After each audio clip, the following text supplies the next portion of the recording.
TikTok ইউটিউবে খুলে দেখছি এক পুইসকে ছেলে থানার ওসি স্যারের বলে যে আমি এসআইকে আগুন ধরিয়ে পুড়িয়ে দিয়েছি।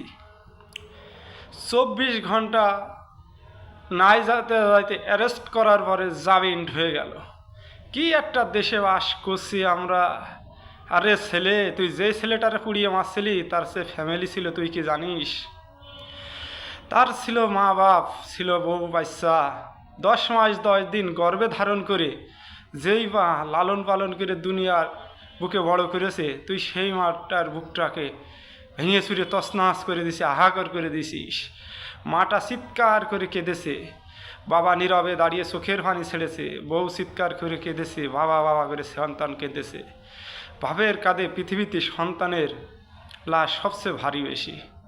তোরা তো মানুষ নামে জানোয়ার, তোদের তো নিশ্চিত ফাঁসি হওয়া উচিত ছিল।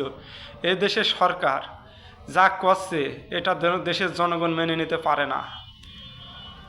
আইন 17 বছর আগেও যা ছিল এখনও সেই আইন, ভবিষ্যতে যে সরকার আসবে সে এখনও সেই একই আইন। তা তোদের মতন লোক যদি 24 ঘন্টায় থানায় বসে ডায়লগ দিয়ে যদি ছাড়া পেয়ে যায় খুন করার পরেও, তাহলে এ দেশ কি আর দেশ আছে? দেশটা শেষ।